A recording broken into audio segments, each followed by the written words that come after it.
जीवन के सूत्र बहुत पुण्य करने पड़ते हैं, तब जाकर के ठाकुर जी सूत्र प्रदान करते हैं।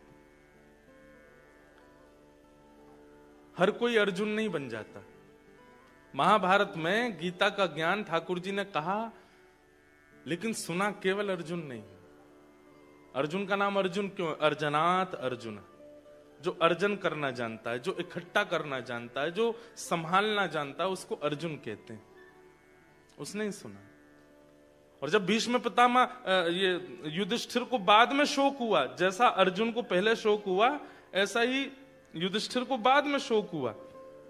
ठाकुर जी ने फिर गीता नहीं सुनाई। ठाकुर जी बोले, हम पे यही काम है बस, पहले एक को सुनाई, अब दूसरे भैया को शोक हुआ, अब इसको सुनाओ, तो तीसरा आएगा उठ के, मैंने नहीं सुनी, मुझे सुनाओ। सोचिए ज्ञान कितना मूल्यवान। ठाकुर जी ने एक ही बार दिया, दोबारा नहीं दिया।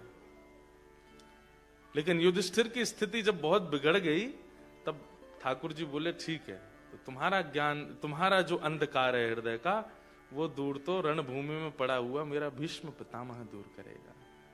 चलो आज भीष्म स्तुति सुनाते हैं आपको। बहुत सुंदर है। बहुत साल हो गए मुझे कहे हुए भी। सोच के तो हम आए थे कि कल जो ब्रिस्बेन में कथा हुई थी ना, तो वहां हमने 4 भक्तों के लक्षण बोले थे, उनमें से निर्गुण के ऊपर आज बोलेंगे।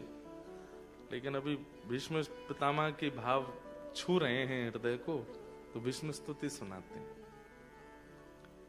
सुनिएगा। महाभारत का युद्ध विश्राम हो गया। युधिष्ठिर अब राजा बन गया है। पांडव सब बड़े प्रसन्न हैं और ठाकुर जी द्वारिका जाने के लिए तैयार हैं। बहुत दिन हो गए, अब सब हो गया, सब समेटवा दिया, महाभारत का युद्ध जितवा दिया। अब ठाकुर जी बोले, अब हमारी जाने की बारी है, अब हमें जान दो। लेकिन जैसे ही ठाकुर जी रथ में बैठे, तो पहले कुंती रोई, फिर कुंती ने स्तुति गाई। उत्तरा के गर्भ के बालक की रक्षा की, वो विषय बड़ा है। लेकिन अब तीसरी बार ठाकुर जी का रथ रुका है। पहले 2 बार रुक चुका है द्वारिका जाने से पहले। अब तीसरी बार रथ क्यों रुका? बोले, युधिष्ठिर रो रहा है। तो भगवान ने युधिष्ठिर से पूछा, युधिष्ठिर जी आप क्यों रो रहे हैं? आपके दुख का कारण क्या है? तब युधिष्ठिर जी महाराज कहते हैं, मेरा एक प्रकार से श्रीमद् भागवत में सबसे प्रिय प्रसंग है ये। सबसे पहले जो मुझे रुचि आती थी कहने में कथा में, वो इसी प्रसंग को आती थी। तो बहुत कह लिया, तो फिर कथाओं में धीरे धीरे इस प्रसंग को कहना कम किया। लेकिन आज आप सबके बीच फिर इच्छा हो रही है, तो सुना रहे हैं।